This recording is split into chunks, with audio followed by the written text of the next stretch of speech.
ಎಲ್ರಿಗೂ ನಮಸ್ಕಾರ. ನಮ್ಮ ಅಡಿಗೆ ಸ್ಟೋರೀಸ್ಗೆ ಸ್ವಾಗತ.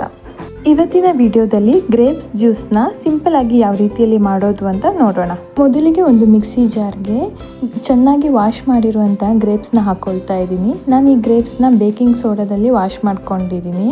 ನಂತರ ಸ್ವಲ್ಪ ಪುದೀನ ಎಲೆಗಳನ್ನು ಹಾಕ್ಕೊಳ್ತಾ ಇದ್ದೀನಿ. ಪುದೀನ ಎಲೆಗಳು ಈ ಜ್ಯೂಸ್ಗೆ ರುಚಿ ಹಾಗೂ ಪರಿಮಳನ ಕೊಡುತ್ತೆ. ನಂತರ ನಾನಿಲ್ಲಿ ಸಕ್ಕರೆನ ಹಾಕ್ಕೊಳ್ತಾ ಇದ್ದೀನಿ. ಸಕ್ಕರೆನ ನಿಮಗೆ ಎಷ್ಟು ಸ್ವೀಟ್ ಬೇಕೋ ಅಷ್ಟು ನೋಡ್ಕೊಂಡು ಹಾಕ್ಕೊಳ್ಳಿ. ನಂತರ ಒಂದು ಅರ್ಧ ನಿಂಬೆ ಹಣ್ಣಿನ ರಸವನ್ನು ಹಾಕ್ಕೊಳ್ತಾ ಇದ್ದೀನಿ. ಹಾಗೆ ಗ್ರೈಂಡ್ ಮಾಡೋಕ್ಕೆ ನೀರನ್ನು ಹಾಕ್ಕೊಳ್ತಾ ಇದ್ದೀನಿ. ಇವಾಗ ಇದನ್ನು ನುಣ್ಣಗೆ ಗ್ರೈಂಡ್ ಮಾಡ್ಕೋಬೇಕು. ನಂತರ ಒಂದು ಜಾಲರಿಯಲ್ಲಿ ಇದನ್ನು ನಾನು ಫಿಲ್ಟರ್ ಮಾಡ್ಕೊತಾ ಇದ್ದೀನಿ. ನೀವು ಹಾಗೆ ಕುಡಿತೀನಿ ಅನ್ನೋದಾದರೆ ಫಿಲ್ಟರ್ ಮಾಡ್ಕೊಳ್ಳೋ ಅವಶ್ಯಕತೆ ಇಲ್ಲ. ಫಿಲ್ಟರ್ ಆದ ನಂತರ ಈ ಜ್ಯೂಸನ್ನು ನಾನು ಒಂದು ಗ್ಲಾಸ್ಗೆ ಟ್ರಾನ್ಸ್ಫರ್ ಮಾಡ್ಕೊತಾ ಇದ್ದೀನಿ. ನಿಮಗೆ ಐಸ್ ಕ್ಯೂಬ್ ಬೇಕಾದರೂ ಹಾಕೋಬಹುದು. ನನಗೆ ಇಲ್ಲಿ ಐಸ್ ಕ್ಯೂಬ್ ಬೇಡ, ಅದಕ್ಕೋಸ್ಕರ ನಾನು ಐಸ್ ಕ್ಯೂಬ್ ಹಾಕ್ಕೊಂಡಿಲ್ಲ. ಹಾಗೆ ನೀವು ಸಕ್ಕರೆ ಬದಲು ಜೇನುತುಪ್ಪನ ಕೂಡ ಯೂಸ್ ಮಾಡ್ಕೋಬಹುದು.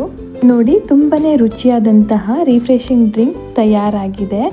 ಕುಡಿಯೋಕ್ಕೆ ತುಂಬಾ ಚೆನ್ನಾಗಿರುತ್ತೆ. ನಿಮಗೆ ಈ ವಿಡಿಯೋ ಇಷ್ಟ ಆಗಿದ್ರೆ ಪ್ಲೀಸ್ ಲೈಕ್ ಮಾಡಿ. ಹಾಗೆ ನೀವು ಕೂಡ ನಿಮ್ಮ ಮನೆಯಲ್ಲಿ ಒಮ್ಮೆ ಟ್ರೈ ಮಾಡಿ ಟೇಸ್ಟ್ ಹೇಗಿದೆ ಅಂತ ನನಗೆ ಕಮೆಂಟ್ ಮೂಲಕ ತಿಳಿಸಿ. ಹೀಗೆ ಇನ್ನಷ್ಟು ಸಿಂಪಲ್ ಹಾಗೂ ರುಚಿಕರವಾದ ಅಡುಗೆ ರೆಸಿಪೀಸ್ಗೆ ನಮ್ಮ ಅಡುಗೆ ಸ್ಟೋರೀಸ್ನ ಸಬ್ಸ್ಕ್ರೈಬ್ ಮಾಡಿ.